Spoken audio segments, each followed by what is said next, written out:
Bismillahirrahmanirrahim. Assalamualaikum warahmatullahi wabarakatuh. Alhamdulillahilladzi ja'ala al-ilma taharatan lin-nufus wa nuran lil-basair wa hadiyan ilal jannah. Asyhadu an la ilaha illallah wahdahu la syarika lah wa asyhadu anna Muhammadan abduhu wa rasuluhu shahibul burhan. Allahumma salli wa sallim ala rasulikal karim Muhammad sallallahu alaihi wasallam wa ala alihi wa ashabihi wa man tabi'ahu bi ihsanin ila yaumiddin summa amma ba'du. Puji dan syukur senantiasa dan tidak pernah bosan-bosannya kita panjatkan kehadirat Sang Maha Pencipta Allah Subhanahu wa taala, yang mana dengan limpahan karunia-Nya, rahmat-Nya, hidayah-Nya serta anugerah-Nya kepada kita semua, kita kembali masih diberikan kesempatan, kesehatan dan usia panjang oleh Allah untuk sama-sama dan senantiasa mengabdikan diri kita di jalan-Nya dengan menjalankan segala perintah-Nya dan menjauhi semua larangan-Nya. Salawat dan salam tidak pernah lupa pula kita hanturkan kepada junjungan alam Nabi besar Muhammad sallallahu alaihi wasallam, di mana dengan perjuangan beliau dan para sahabat beliau kita dapat mengenal betapa rahmatan lil alamin ajaran agama Islam sebagaimana yang menjadi keyakinan dan pengetahuan kita bersama. Bapak Ibu kaum muslimin dan muslimat yang dimuliakan oleh Allah, mari pada kesempatan subuh yang mulia ini kita kembali lanjutkan pengajian hadis kita dengan Sahih Bukhari, dan insyaallah kembali kita lanjutkan hadis nomor 4 yang menjelaskan kepada kita tahapan-tahapan sampai Rasulullah sallallahu alaihi wasallam menerima wahyunya yang pertama pada surat Al-Alaq 1 sampai 5. Pada pertemuan yang lalu kita sudah sampai menjelaskan Rasulullah sallallahu alaihi wasallam diberikan kecintaan yang luar biasa untuk menyendiri. Summa hubbiba ilaihil khala wa kana yakhlu bi ghari Hira fayatahannasu fihi. Kemudian Rasulullah sallallahu alaihi wasallam mencari tempat beliau untuk bertahanus, dan akhirnya beliau menentukan tempatnya itu di sebuah gua yang disebut dengan Gua Hira. Nah, ini kemudian yang melandasi di dalam ilmu tasawuf ada satu pemikiran kenapa semua ulama atau semua para nabi dan rasul atau aulia pada saat-saat tertentu mereka meminta petunjuk kepada Allah dan mereka diarahkan oleh Allah Subhanahu wa taala itu ke tempat yang disebut dengan gua, ya. Kita tahu dalam Al-Qur'an itu sendiri ada satu surat namanya surat gua The Seven Sleeper, ya, tentang 7 orang yang tertidur itu di dalam gua. Ya kan, padahal mereka berdoa, bermunajat kepada Allah Subhanahu wa taala, tapi kemudian diilhamkan. Kalau dalam bahasa tasawuf itu diilhamkan, fa'u ilal kahfi yansyur lakum rabbukum min rahmatihi wa yuhayyi lakum min amrikum rasyada. Ya, jadi siapa yang membimbing dan membuat mereka menuju ke gua itu? Padahal kalau mau cari tempat pelarian, gua itu bukan tempat strategis untuk mencari atau sebagai tempat pelarian, karena kan mentok. Gua itu tidak tembus. Kalau Bapak Ibu sudah pernah ke Jordan, pergi ke gua Ashabul Kahfi itu, gua itu tidak tinggi-tinggi sekali, ya, bukan seperti Gua Hira yang harus mengambil waktu 2 jam sampai 2 jam setengah kita ke puncaknya. Kalau gua tempat tidurnya Ashabul Kahfi itu tidak terlalu tinggi, dekat sekali dengan dengan dataran, ya, hanya tinggi sekitar 50-an meter seperti itu. Tapi mereka diarahkan, Siapa yang mengarahkannya? Allah itu. Fa'wu ilal kahfi. Mereka berdoa, tiba-tiba muncul semacam ide di dalam diri mereka. Dan ide itu bukan hanya pada diri satu orang, teman-temannya yang lain juga seperti itu, sehingga mengarah semua.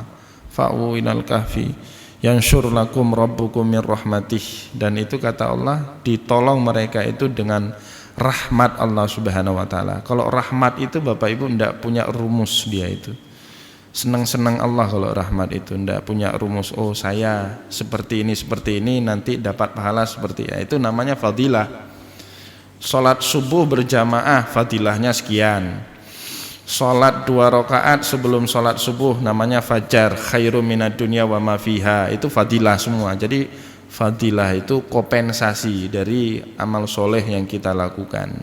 Salat tahajud kata Allah, asa ayyaba'atsaka rabbuka maqamah mahmuda, itu namanya fadilah.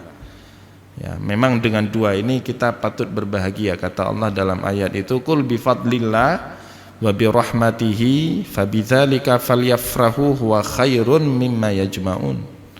Itu. Tapi yang paling keren itu sebenarnya rahmat. Dia tidak punya rumus Bapak Ibu.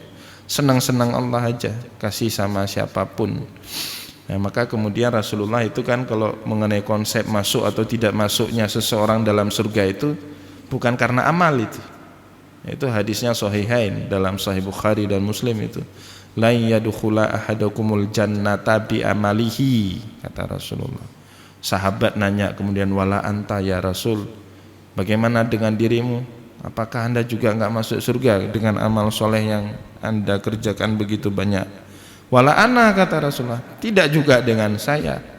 Illa ayyataghammadiyallahu birahmatih, kecuali kalau Allah berkenan mencurahkan rahmatnya kepadaku. Ya, jadi Bapak Ibu jangan nanti petantang petenteng di hadapan Allah. Ya Allah, ini kan saya dulu rajin sholat berjamaah, ngajinya rajin, pantaskan saya masuk dalam surga. Tidak bisa seperti itu. Bahkan dalam akidah Ahlussunnah wal Jamaah, Allah itu punya hak absolut mutlak. Maknanya apa? Kalau Allah mau memasukkan kita dalam neraka, boleh Pak. Memasukkan orang kafir ke dalam surga, boleh. Siapa yang mau membatasi kekuasaan Allah? Cuman pemahaman Ahlussunnah wal Jamaah, Allah terikat dengan janjinya itu kan. Ya, apa janjinya? Walaisallahu bizzallamin lil abid. Allah enggak pernah menzalimi hambanya.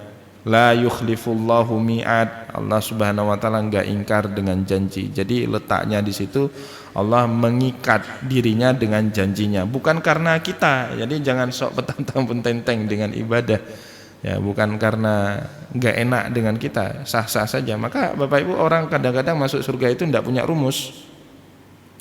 Ada kan dalam hadis populer itu, pelacur gara-gara memberikan minum seekor anjing yang haus, kemudian kata Allah, ini orang masuk surga karena itu. Padahal kalau kita mau pikir-pikir, ya Allah seharusnya saya lebih layak kan gitu, ibadahnya lebih rajin. Tapi mohon maaf Bapak Ibu, penduduk surga itu tidak punya sifat dengki kayak kita, iri hati, dengki. Jadi kalau Bapak Ibu enak kali dia masuk surga, sholat subuh tidak pernah, ya sedekah tidak ada, cuman gara-gara memberi minum. Mohon maaf, penduduk surga nggak punya sifat seperti itu. Itu penduduk dunia yang punya sifat seperti itu. Ya, jadi kalau mau bau-bau surga ya hilangkan itu iri hati, kecuali hasad dalam dua hal yang disebut oleh Rasulullah, la hasada ila fisnatain, ya rajulun atahullahu qur'anan fahuwa yatluhu ana al-laili wa ana an-nahar, itu boleh silakan. Wa rajulun atahullahu malan fahuwa yunfikuhu ana al-laili wa ana an-nahar, ya itu juga boleh silakan. Tapi di luar daripada itu ya janganlah. Nah, begitu juga Musa Bapak Ibu. Musa itu diajak sama Allah kan terima wahyu Taurat bukan di samping laut, pinggir pantai sambil berjemur wisata, bukan itu. Pergi ke gunung, puncak gunung. Ya, naik Nabi Musa alaihissalam ke bukit Tursina itu kan. Ya, bijanibit tur saina atambutu biduhni wasibghin lil alkilin, itu ayatnya. Jadi hampir semua peristiwa spiritual itu Bapak Ibu kejadiannya di tempat puncak. Itulah yang kemudian mengilhami beberapa orang tasawuf kalau kita pergi ke Mekah itu banyak sekali mereka di Gua Hira. Banyak sekali mereka mengamalkan zikir-zikir tertentu di Gua Hira. Nah, kalau ditanya apakah itu bagian dari syariat, ya enggak. Kalau kata ahli fikih, semua, jangankan apa yang dilakukan oleh Rasulullah sebelum beliau menjadi nabi, pekerjaan atau amal-amal atau syariat-syariat umat-umat terdahulu saja tidak bisa menjadi syariat dari umat Nabi Muhammad sebelum turunnya ketentuan, baik yang disebut dalam Al-Quran maupun sunnah. Misalnya Bapak Ibu, kurban itu kalau dalam fikih tidak pernah berdalil dengan ceritanya Ibrahim. Ya bunayya ini adra fil manami anni athbahuka fantur madza tara. Tidak pernah itu dalam fikih, kecuali kalau ngomong hikmah ya. Karena dalam fikih penentu wajib, sunnah, boleh, makruh, haram, ya dia membutuhkan dalil yang tegas. Ya, ada perintahnya enggak. Kalau itu kan kisah, itu kisah, jadi jatuhnya ke hikmah. Hikmah itu didefinisikan oleh para ulama wasfun ghairu mundabitin syar'an. Ya, wasfun ghairu zahirin ghairi mundabitin syar'an. Suatu sifat yang kita tidak tahu pasti ini untuk pekerjaan ini atau pekerjaan yang lain, itu namanya hikmah. Kita baru tahu pasti hikmahnya apa setelah kita melakukan peristiwa itu, biasanya seperti itu. Tapi yang dibutuhkan dalam penentuan hukum itu bukan hikmah, namanya illah. Nah, itu dia. Al-illatu taduru ma'al hukmi wujuban wa adaman. Jadi illah itu berputar dengan hukum. Adanya ilah, adanya hukum. Tidak adanya ilah, tidak adanya hukum. Al-illatu taduru ma'al hukmi, kata para ulama. Jadi kalau kita buka kitab fikih, ayatnya mewajibkan potong sapi atau potong kambing waktu hari raya kemarin, itu bukan ceritanya Ibrahim. Ya, tapi fasalli li rabbika wanhar la yanalallaha luhumuha wala dima'uha walakin yanaluhu taqwa minkum. Itu ayatnya. Ya, begitu juga apalagi kalau kurbannya dua putra Nabi Adam. Jauh sekali itu. Watlu alaihim naba abnai adam bil haqqi id qarraba kurbanan, dan seterusnya. Jadi itu semua Bapak Ibu hanya sebagai hikmah. Hikmah kita kurban apa? Oh, menunjukkan pengorbanan, ya, apa kesolehan kita, ketaatan, meskipun yang diminta untuk dikorbankan itu adalah putra kita, misalnya seperti itu hanya menunjukkan hikmah. Tapi hukumnya enggak, penentuan hukumnya dalam kitab fikih selalu menggunakan fasalli li rabbika wanhar wal budna ja'alnaha lakum min sya'airillahi lakum fiha khair, dan ayat-ayat yang lain yang ada perintah pasti ini harus dikerjakan. Jadi seperti itu Bapak Ibu. Syar'un man qablana, syariat orang-orang sebelum kita tidak bisa menjadi syariat kita sampai ada ketentuan yang tegas dan pasti dari Allah kalau ini juga bahagian daripada syariat kita gitu. Nah, begitu juga apalagi amal-amal sebelum Nabi Muhammad menjadi seorang rasul. Itu anggapannya ahli fikih. Tapi ahli tasawuf punya anggapan lain. Muhammad itu nggak akan mungkin jadi nabi kalau nggak menahapi proses-proses itu, ya, kalau nggak menjalani proses-proses itu.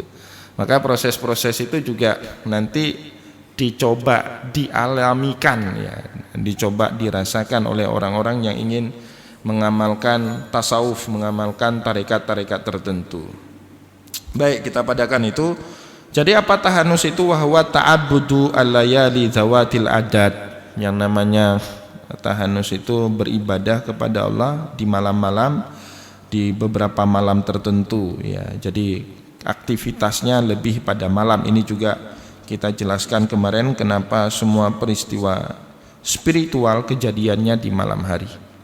Isra dan Mi'raj malam hari, Lailatul Qadar malam hari, nuzulul Quran malam hari, dan seterusnya.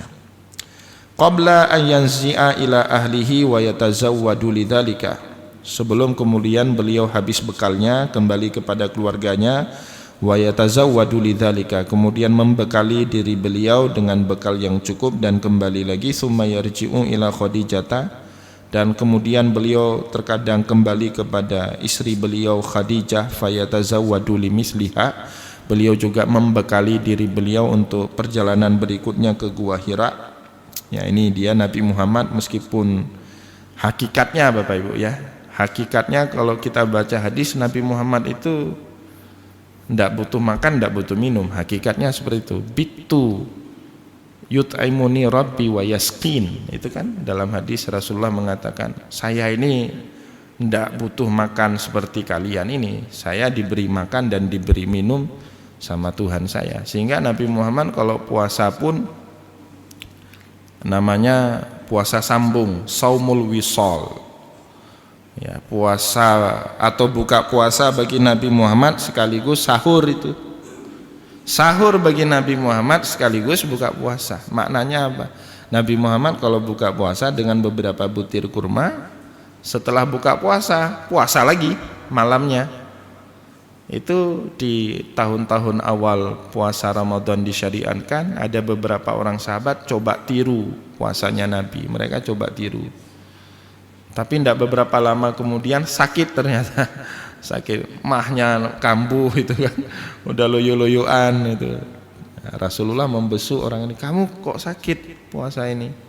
Orang ini bilangnya, "Rasulullah, saya melihat dirimu itu nyambung puasa, malam pun Anda puasa, kami juga ingin praktekkan." "Udah, nggak usah lakukan itu," kata Rasulullah. "Ini lastu ka'ahya, ini lastu ka'ayhati ahadikum." Saya ini kan tidak sama dengan kalian. Bitu yut'imuni rabbi wa yaskin. Saya ini dikasih makan dan dikasih minum oleh Tuhan saya. Kalian kalau nggak memberikan makan diri kalian sendiri, mampus. Itu kan, jadi masih butuh makan dan minum. Itu hakikatnya. Tapi Nabi Muhammad kemudian dalam pergaulan atau dinamika sosial, dia berbaur menjadi manusia biasa, dan itulah yang disebut dalam kitab hadis, Rasulullah itu masih melekat pada dirinya dengan al-a'rad al-basyariyah. Apa al-a'rad al-basyariyah? Kebutuhan-kebutuhan umum yang dibutuhkan oleh manusia, yang kalau kebutuhan itu tidak terpenuhi, maka beliau tidak bisa disebut dengan manusia gitu. Nah, jadi Nabi Muhammad dalam berdinamika itu akhirnya beliau juga membutuhkan. Kayak kalau mau ditanya, Pak, Nabi yang pertama itu siapa?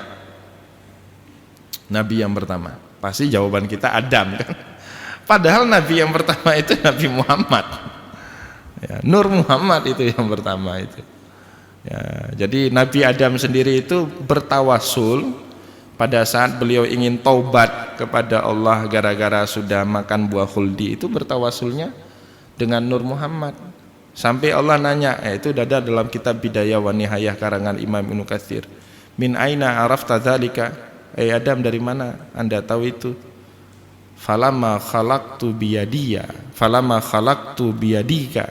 Ya, pada saat Anda menciptakan diriku dengan tanganku, farafa'tu basari ila kawaimil arsy, aku melihat di tiang-tiang arasy itu ada namanya Allah, ada namanya Muhammad, maka aku jadi ngerti ini orang penting. Jadi orang penting ya, ini orang penting betul, maka kemudian dipakailah nama itu agar Allah berkenan memaafkan Nabiullah Adam alaihissalam. Tapi dinamika sejarah kemudian membuat Nabi Muhammad harus menjadi Nabi akhir zaman. Selalu seperti itu Bapak Ibu. Hakikatnya Nabi Muhammad itu Nabi yang paling awal. Tapi hakikat sejarah historisnya Nabi Muhammad itu menjadi Nabi yang paling akhir. Hakikatnya Nabi Muhammad itu tidak butuh makan dan tidak butuh minum. Tapi dalam berdinamika hidup, ya kalau Nabi Muhammad nggak makan, nggak minum, nanti kita makan dan minum itu bid'ah hukumnya, Pak. Karena nggak ada contohnya dari Nabi Muhammad Sallallahu Alaihi Wasallam. Kayak coba Bapak Ibu bayangkan kalau Nabi kita itu Nabi Isa, Pak. Nabi kita itu Nabi Isa alaihissalam, repot itu. Yang sunnahnya punya ibu saja, ndak usah punya bapak. Kan jadi repot itu. Ini melegalkan zina nanti kan gitu. Nah, kan repot. Yang sunnahnya itu bujang bukan nikah. Ya, karena Nabi Isa itu ndak nikah. Kan jadi repot itu. Nah, jadi syukur alhamdulillah kita punya Nabi Muhammad yang mau berbaur dengan dinamika sosial itu ya, meskipun pada hakikatnya beliau sama sekali tidak butuh dengan kebutuhan-kebutuhan yang kita butuhkan itu. Nah ini Bapak Ibu kaum muslimin dan muslimat yang dimuliakan oleh Allah, Sehingga kalau dalam syair dulu itu kan ada lam yahtalim qatuta. Memang betul itu, Nabi Muhammad tidak pernah yahtalim itu mimpi yang macam-macam, mimpi hadisun nafsi yang kita ceritakan pada pertemuan yang lalu itu. Masuk keinginan nggak ada itu. Ya, tidur pun tidak terpejam, cuman terpejam dua mata hatinya beliau itu tidak tidur itu. Baik, kita lewati itu, insya Allah nanti ada pembahasan khusus tentang itu.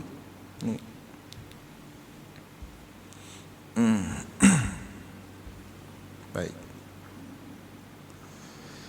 Ya.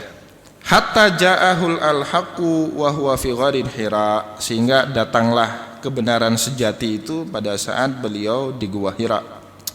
Faja'ahul malaku, ya, datang malaikat. Ya, di sini tidak disebut siapa malaikatnya, tapi tentu yang dimaksud di sini adalah malaikat Jibril berdasarkan riwayat-riwayat yang lain. Bahkan ini adalah salah satu tempat di mana malaikat Jibril menampakkan wujud aslinya kepada Rasulullah sallallahu alaihi wasallam. Jibril itu senangnya ketemu dengan nabi atau dengan orang soleh itu menjelmakan dirinya. Fatamatsalaha basyaran sawiya, itu dalam konteks Maryam. Jadi dia mau bertajasud, ya, menjelmakan dirinya ke dalam bentuk seorang yang sangat rupawan. Ya, jadi kalau malaikat itu Bapak Ibu, kalau dia menjelma, mengambil bentuk wujud manusia yang gagah, yang rupawan. Beda dengan iblis, kalau dia mau menjelmakan diri, wujud dia itu jelek betul. Jelek betul. Ya, maka kemudian kalau malaikat itu, kalau Bapak Ibu bilang saya dapat wangsit, siapa yang ketemu? Itu kakek-kakek tua renta jelek. Nah, itu iblis, bukan wangsit. Bukan ilham, itu iblis. Pasti itu iblis itu. Kalau malaikat wujudnya apa, gagah. Kayak dalam cerita hadis Muslim itu, datang satu hari Umar bin Khattab cerita, kami bingung orang ini. Yas'aluhu wa yusaddiquh, dia bertanya sama Rasulullah dan dia benarkan semua jawabannya Nabi. Dan orang ini digambarkan sama Umar bin Khattab sebagai perawi hadis, rajulun syadidu bayadu thiyabi syadidu sawadu sya'ri la yura alaihi min athari safar. Ya, orangnya bajunya putih bersih, rambutnya hitam pekat, licin, la yura alaihi min athari safar, tidak nampak bekas melakukan perjalanan jauh. Seharusnya kan kalau perjalanan jauh nampak abunya, debunya, ngilernya dikit. Itu kan nggak nampak sama sekali, gagah betul, necis. Ya, itu malaikat Jibril kalau menjumpai seseorang seperti itu. Ya, al-malak. Faqala, kemudian malaikat ini, jadi ini hati-hati ini kalau kata ini bisa dibaca bermacam-macam ya. Boleh dibaca al-malak, bentuk isim mufrad dari kata malaikah. Bisa juga dibaca dengan al-mulku. Ya, mulku itu kekuasaan. Boleh juga dibaca dengan al-malik, ya, raja. Ya, bisa dibaca dengan 3 versi. Inilah bahasa Arab Bapak Ibu. Bahasa Arab itu bahasa yang tidak mesti dalam satu kalimat itu harus ada huruf vokal. Itu bahasa Arab. Mim, lam, dan ka itu kan konsonan semua itu.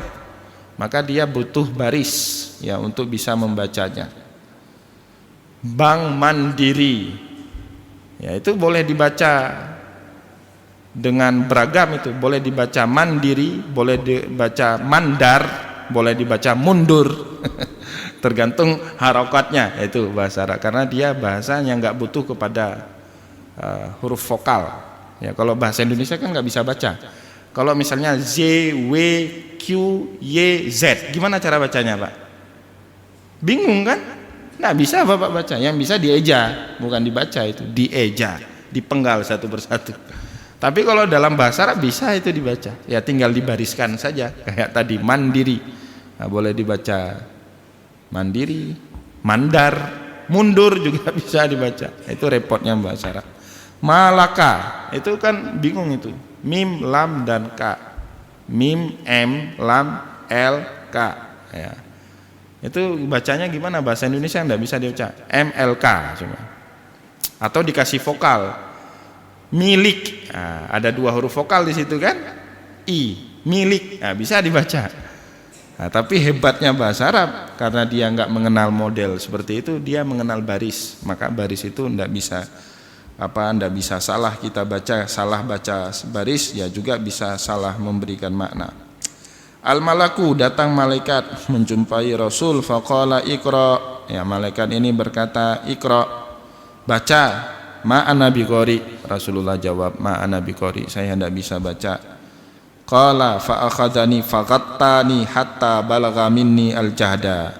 Malaikat itu ditarik Nabi Muhammad, ya, faqattani, ditekan beliau, hatta balagha minni al-jahda, sehingga sesak saya, yang mengalami kesulitan, kesukaran saya itu, kata Rasulullah.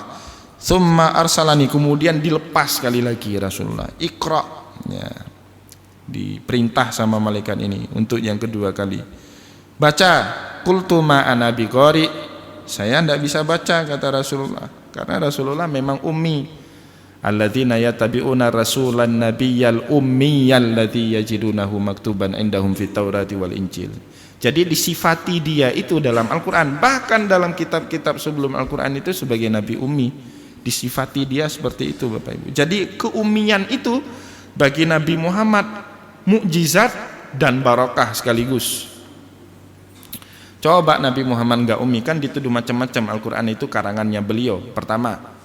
Dan sekaligus umminya Nabi Muhammad itu menandakan fatonahnya Nabi, kecerdasan, kejeniusannya beliau. Bapak Ibu, kita butuh bisa baca dan tulis itu kan untuk mengakses informasi. Ini seandainya saya buta huruf nih, enggak bisa baca, berarti saya enggak bisa akses informasi. Nabi Muhammad enggak bisa baca, berarti siapa yang bla bla bla bla yang meniupkan informasi buat beliau itu? Beliau enggak bisa baca, enggak bisa googling, enggak bisa ke pustakaan cari ini, tanya sama Bani Israel jawabannya apa, kayak kita enggak bisa. Terus yang membisikinya beliau siapa? Nah, itu Allah, itu menandakan itu. Ya, yang kedua, ini sekaligus menandakan kejeniusan. Orang Arab dulu, Bapak Ibu, ternyata enggak mau terlalu suka menulis itu. Salah satunya saya baca itu dalam buku kesastraan, ya. Ada dulu penyair Arab namanya Farazdak.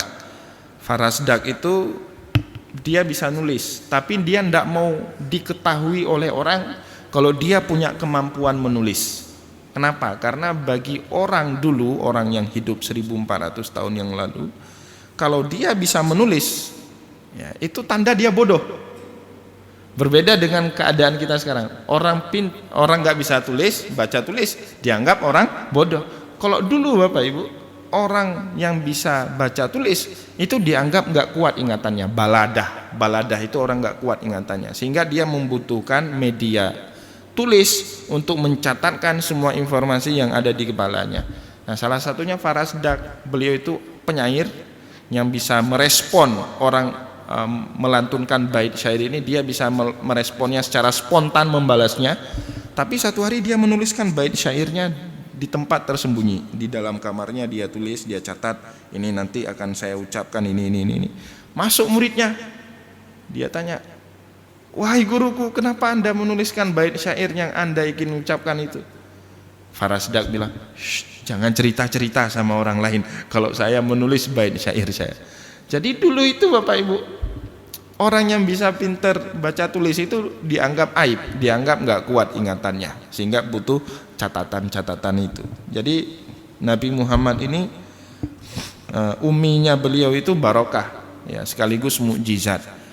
Begitu banyak ayat Al-Quran itu bisa diingat. Kalau kita kan Bapak Ibu kadang-kadang lupa, pegang lagi mushaf, ini lupa tadi ayatnya apa, betul enggak? Nabi Muhammad mau pegang mushaf apa, baca tulis saja enggak bisa. Ya, tapi itulah hebatnya Nabi Muhammad di situ. Ya, maka kemudian kita enggak boleh mengurangi kadar fatonahnya Nabi hanya karena fakta sejarah mengatakan beliau itu ummi. Ya, itu kan sifat wajib bagi Nabi Muhammad, salah satunya fatonah. Jangan sampai nanti kita mengurangi kadar kefatonahan Nabi karena fakta sejarah yang mengatakan ummi. Justru umminya Nabi dengan ukuran masyarakat 1400 tahun yang lalu menjadi bukti bahwasanya Rasulullah SAW itu benar-benar seorang yang fatonah, seperti itu. Kedua, ma'ana biqari, tidak bisa baca kata fa'akhadhani, dilepas lagi, kemudian diambil lagi, faqattani asaniyata, yang kedua kali, hatta balagha minni al-jahda, sehingga susah saya itu kata Nabi. Summa arsalani, kemudian dilepas lagi, faqala iqra, baca, faqultu ma ana biqari, fa'akhadhani, diambil lagi oleh malaikat, faqattani as-salisah, dijepit sama malaikat untuk ketiga kali. Summa arsalani faqala iqra bismi rabbikal ladzi khalaq, baru kemudian Nabi Muhammad baca. Nah, kemudian di sini Bapak Ibu para ulama itu coba memahami kenapa diulang 3 kali dan kenapa Nabi Muhammad jawabnya ma'ana biqari. Ya, yang pertama itu dipahami hoturid. Ma'ana biqari yang pertama itu hoturid. Bagaimana saya baca? Saya tidak bisa membaca. Bagaimana saya bisa membaca? Jadi Nabi Muhammad enggak paham objek yang disuruh baca itu apa. Padahal Nabi Muhammad kan cuma disuruh ikut apa yang didiktekan oleh malaikat Jibril. Yang kedua itu Bapak Ibu, how to understand. Ya, bagaimana saya bisa paham terhadap bacaan-bacaan ini. Itu yang kedua yang dipahami oleh para ulama. Jadi membaca saja tak paham ya tidak cukup. Meskipun dalam konteks syariat dapat pahala kalau yang dibacanya Al-Quran. Karena Al-Quran itu didefinisikan oleh para ulama al-ma'budu bitilawatih. Tidak usah paham-paham sekali ya. Tapi dengan bacaannya saja itu langsung mendapatkan pahala, tidak satu ayat tapi per huruf. Walam akum alif lam mim ayah, tapi alif 1 pahala, lam 1 pahala, dan mim 1 pahala. Jadi yang pertama how to read, kemudian how to understand, bagaimana saya bisa paham. Yang terakhir bagaimana itu menjadi jati diri saya dalam kehidupan ini. Nah itu, maka kemudian Nabi Muhammad saat paham ke semua itu baru ngerti ternyata ini yang disuruh baca dan ini Tuhan, dia memperkenalkan Tuhan bla bla bla bla, sehingga jadi paham Rasulullah sallallahu alaihi wasallam. Iqra bismi rabbikal ladzi khalaq, bacalah dengan nama Tuhanmu yang mencipta, khalaqal insana min alaq. Ya, ini kalau dalam tauhid Ahlussunnah wal Jamaah namanya ma'rifatul af'al. Allah di sini baru memperkenalkan ma'rifatullah tapi di tingkat af'al. Af'al itu Allah Subhanahu wa taala punya perbuatan, Bapak Ibu. Jadi Allah Subhanahu wa taala itu punya perbuatan. Apa salah satu pekerjaannya Allah? Mencipta. Ya, mencipta. Ya, jadi Allah menciptakan kita dari tiada menjadi ada, itu kerjaannya Allah. Allah menciptakan alam semesta minal adam, al-ijadu minal adam, diadakan setelah sebelumnya tiada, itu tingkat yang pertama.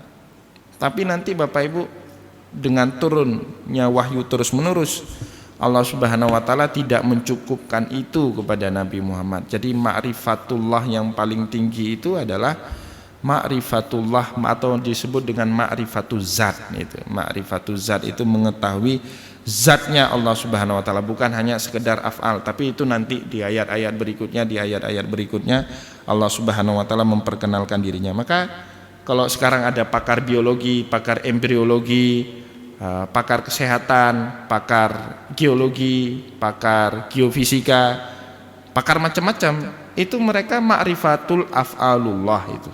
Mereka mengerti pekerjaannya Allah. Itu yang membuat embriologi, proses-proses itu kan Allah. Yang membuat COVID dan bagaimana cara menyembuhkan kan Allah. Nah, maka dalam ilmu tauhid itu baru tingkat ma'rifatullah level yang pertama, Pak. Ma'rifatul af'al. Nanti ada satu lagi namanya ma'rifatul sifat, dan yang terakhir itu namanya ma'rifatul zat. Yang dibawa oleh Nabi, yang diinginkan sebenarnya untuk kita mengetahui semuanya itu sampai level yang terakhir itu ma'rifatul zat, tapi itu lama ya, minimal kita sebelum meninggal dunia itu mengerti ma'rifatul af'al ini, mengerti ya, sehingga tidak blaming. Orang yang sudah ma'rifatul af'al Bapak Ibu, kehidupannya itu tidak senang blaming, menyalahkan orang lain, tidak senang itu. Karena kalau dia blaming, yang disalahkan itu hakikatnya adalah Allah Subhanahu wa taala. Ma asaba min musibatin fil ardi wala fi anfusikum illa fi kitabin min qabli ayyatabra'aha inna dzalika 'ala Allah yasir. apapun yang menimpa dirimu di dalam kehidupan dunia maupun di dalam sekitar dirimu itu semuanya dicatat sama Allah. Jadi pada hakikatnya itu pekerjaannya Allah, ma'rifatul af'alnya Allah Subhanahu wa taala. Tapi kemudian manusia berdinamika. Apa dinamikanya? Diwajibkan berusaha, ada usaha orang lain, kita kepingin ini, orang lain juga kepingin itu, terjadi dinamika dalam merebut ini.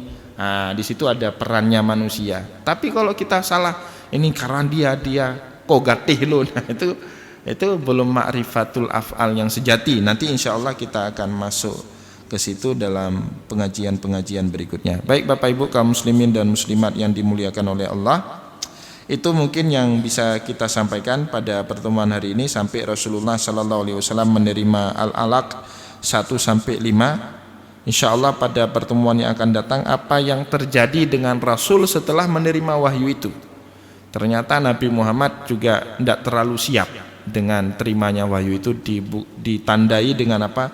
Respon fisikal yang ditunjukkan oleh beliau itu tidak bahagia, tidak tenang. Beliau susah, gundah dan macam-macam, sampai akhirnya beliau macam-macam konsultasi sama istrinya, sama orang-orang, dan itu akhirnya membuat beliau yakin ini bukan orang lain, bukan hantu tapi memang Tuhan, ya, bukan hantu tapi ini memang Tuhan. Itu insya Allah akan kita bahas pada pertemuan yang akan datang.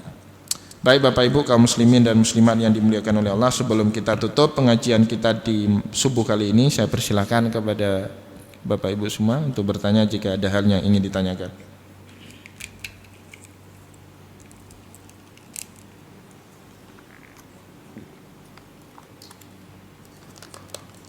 Silakan.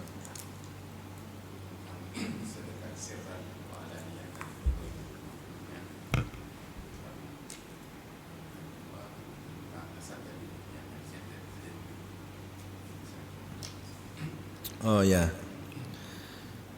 Salah satu ciri-ciri orang bertakwa yang disebut dalam Al-Qur'an itu alladzina yunfikuna fis sarra'i wad dharra wal qadhiminal ghaidha wal afina anin nas. Itu yang disebut sama Allah. Alladzina yunfikuna fis sarra, orang yang menafkahkan hartanya itu sarra, orang lain tidak tahu. Terkadang juga sarra itu dalam keadaan senang, ya. Dharra itu dalam keadaan sulit. Tapi juga dalam hadis yang lain dimaknakan sirran wa alaniyah, dalam keadaan tersembunyi maupun dalam keadaan terang benderang. Itu sebenarnya ayat merujuk kepada cerita Imam Ali bin Abi Thalib radhiyallahu anhu. Jadi beliau itu Bapak Ibu dalam keadaan susah, dalam keadaan senang sama saja itu. Jadi sebenarnya memang betul yang dibilang sama ulama tasawufnya, membuat kita bahagia itu bukan faktor luar Pak, diri kita itu. Kadang-kadang karena kita nggak beres dalam itu, ketika ada hal-hal yang nggak baik, kita meresponnya nggak baik, ya jadi nggak baik. Saya ingat ini contoh, ya, kenapa yang namanya kebahagiaan itu bukan hanya monopolinya orang kaya, dan kesengsaraan itu bukan hanya monopolinya orang miskin. Satu hari Bapak Ibu di tahun 2019, setelah hari raya pertama itu, saya dari rumah mertua saya pulang balik ke desa Ili dari Lamkawi itu, kami biasa lewat di sini naik jembatan Pango itu. Nah, di depan SPBU sana itu kita lihat ada satu mobil Fortuner, kaya raya nampaknya orangnya, tapi kebetulan kacanya itu dibuka dan kaca mobil kami juga kita buka. Nah, suami istri dan anak-anaknya dalam mobil itu bertengkar saling menyalahkan, padahal itu hari raya. Padahal itu di hari raya. Nah, setelah lewat itu beberapa saat kemudian ada momen orang naik becak, satu keluarga besar naik becak mau naik jembatan Pango itu kan susah, terjal itu, curam jembatan Pango itu, sehingga anak-anaknya itu turun mendorong bapaknya yang bawa becak dan ibunya duduk di samping bapaknya. Mereka tertawa bahagia. Maknanya apa? Nggak ada jaminan naik Fortuner itu bahagia. Pada hari itu yang naik becak ini jauh lebih bahagia. Itu maknanya seperti itu. Nah, dalam konteks bersedekah, yang pertama kita harus punya kemauan bersedekah itu kapanpun, tidak mesti tunggu kondisi baik. Itu dia. Jadi komitmen berbuat baik itu nggak usah mesti tunggu kita dalam kondisi baik dulu. Ya, maka dakwah itu Bapak Ibu bisa dilakukan oleh siapapun. Ini dalam fikih dakwah Bapak Ibu ada. Kita mohon maaf ini karena contohnya ekstrim, misalnya kita mau berzina ini. Kita udah mau berzina, kemudian ada orang yang mau berzina juga. Itu dalam fikih dakwah kita wajib cegah dia. Kamu jangan zina ya. Meskipun dia sendiri mau melakukan perbuatan zina. Oh, kamu itu ngomong tapi kamu nggak kerjakan, itu masalah etis, akhlak. Tapi masalah dakwah wajib sampaikan. Nah, itu dia. Jadi masalah etis, kabura maqtan indallahi antaqulu ma la taf'alun, itu bukan masalah dakwah, Pak. Itu masalah etika, akhlak. Nggak patut lah kita suruh-suruh orang, kita sendiri nggak seperti itu, kan nggak patut. Tapi kalau dalam dakwah kita mau berzina, orang lain mau berzina, kita wajib dakwah dia. Kamu jangan zina, saya aja, biar saya aja, kamu jangan. Nah, itu dakwahnya seperti itu, Pak. Ya, ilmu dakwahnya seperti itu. Tapi tentu tidak cukup dengan dakwah, kan butuh akhlak, butuh fikih, kan gitu. Itu yang pertama. Jadi dalam berinfak kita, atau dalam berbuat baik dalam konteks lebih umum, tidak usah tunggu kita baik dulu, Pak. Ya, dalam bersedekah tidak usah tunggu kaya. Belum tentu kita kaya mau bersedekah, kan itu ada janji, ada cerita Allah itu, la in atana solihan lanakunanna minasyakirin falamma atahum solihan bakhilu bihi. Ya, dia berdoa kepada Allah, kalau Allah berikan saya harta yang banyak, macam-macam rezeki banyak, saya akan bersyukur, akan menafkahkan uang itu. La in atana min fadlihi, pada saat Allah Subhanahu wa taala berikan itu, dia berpaling, tidak mau lagi. Ya, itu. Jadi jangan tunggu itu. Itu yang pertama. Yang kedua, itu dilakukan siran wa alaniyah. Itu dilakukan baik dalam keadaan sembunyi maupun dalam keadaan terang benderang. Ini menarik Bapak Ibu kalau kita meneliti atau mengamati ucapannya Syekh Ibrahim bin Adham, salah satu tokoh tasawuf, sebagaimana diceritakan dalam kitab Risalah Al-Qusyairiyah. Ya, saya baca itu Bapak Ibu, kitab Risalah Al-Qusyairiyah itu. Jadi kita melakukan suatu perbuatan, fi'lu syai'i li ghairillah, melakukan suatu perbuatan bukan karena Allah, itu syirik kata beliau. Contoh, ya pergi ke masjid. Nah, ini hari ini saya pergi ke masjid cepat-cepat deh. Ya, cepat-cepat subuh, cepat-cepat di saf pertama supaya orang lain bilang saya soleh gitu. Itu syirik itu kata beliau. Tapi meninggalkan suatu perbuatan supaya nggak dikatakan soleh, riya itu namanya. Alah, saya datangnya telat-telat aja lah sholat subuh supaya orang nggak tahu saya ini padahal orang yang paling soleh, tapi supaya nggak ketahuan. Ah, itu riya kata beliau. Jadi sedekah itu Bapak Ibu, kalau ini terang-terangan ini supaya orang lain anggap saya dermawan, itu syirik. Alah, saya sedekahnya sembunyi-sembunyi aja deh supaya orang lain tidak tahu. Itu riya. Terus bagaimana? Mau sedekah terang-terangan, mau sedekah sembunyi-sembunyi, harus karena Allah Subhanahu wa taala, itu yang benar. Misalnya Bapak Ibu punya koleksi pakaian banyak, ada undangan ke acara mantinan orang atau pesta perkawinan orang. Wah, ini saya mau nampak gagah hari ini, pakai setelan yang paling bagus, yang paling necis, batik keluaran terbaru misalnya, peci dipilih yang masih berkotak, peci dipakai supaya nampak gagah, orang lain tidak ada yang lebih gagah. Syirik. Tapi ya saya nanti pakainya yang paling lusuh aja lah, yang paling supak pakai, supaya dianggap zuhud. Riya. Terus bagaimana? Mau pakai pakaian yang paling bagus atau yang paling jelek, niatnya lillahi ta'ala, itu yang benar. Jadi Bapak Ibu jangan nanti ada orangnya, ini kan masyarakat kita banyak sakitnya Pak, yang bapaknya sok-sok petantang menenteng, sok-sok hebat ini. Tidak boleh seperti itu, boleh. Jadi orang pakai pakaian itu memang ingin. Imam Malik itu Bapak Ibu dalam cerita, dia orang paling necis itu Imam Malik. Imam Malik itu orang yang paling necis. Orang apa bahasa kita itu pertele itu. Parlente. Parlente itu pakaiannya mewah itu. Imam Malik itu mewah orangnya. Ya, setelannya itu mewah-mewah, pas di tubuhnya itu Imam Malik itu, parlente orangnya. Itu Imam Malik. Tapi beliau melakukan itu bukan karena macam-macam ya, karena tadi niatnya lillahi ta'ala. Tapi ada juga orang bawaannya lusuh, enggak terlalu fokus kepada perhatian. Salah satunya siapa? Imam Ahmad bin Hambal. Itu orang sederhana sekali, apa yang ada, bahkan pakaiannya robek sana robek sini, enggak peduli. Tapi enggak ada niat ingin supaya dikatakan ini macam-macam zuhud, macam-macam. Nah, itu niat itu yang harus dipelihara itu. Nah, itu. Jadi begitu juga sedekah. Sah-sah saja di waktu terang benderang, beramai orang lihat, oh ini ada pentingnya apa supaya termotivasi orang lain. Silakan, tapi juga jaga niat. Jangan sampai nanti gara-gara itu keceplosan kita niatnya hanya untuk dilihat sama orang ramai. Itu padahal niat kedua. Niat pertama tetap karena Allah, tapi karena ada kebutuhan dakwah ya enggak apa-apalah kemudian. Tapi karena enggak ada kebutuhan itu, enggak ada kebutuhan kita mengajak orang lain, untuk apa kemudian kita ramaikan? Ya kan, untuk harus nyebut nama kita, ini yang nyumbang tiang pojok sebelah kiri masjid ini Pak Haji Fulan bin Fulan. Untuk apa disebut itu? Ya, itu ya, yang alaniyah, sirran wa alaniyah. Yang kedua, hadis Nabi tadi ya, hasad. La hasada illa fisnataini, kata Rasulullah. Hasad itu enggak boleh. Karena hasad itu Bapak Ibu kueh, bahasa Aceh kueh. Dan kueh itu penyakitnya ulama Bapak Ibu.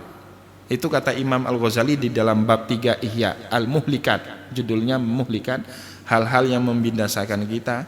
Orang yang paling sukar keluar dari penyakit kueh itu biasanya orang alim. Penyakitnya ulama ini. Ya wajar lah, kalau orang awam tidak tahu apa-apa, mau dikuehkan apa? Mau cemburu apa dia itu?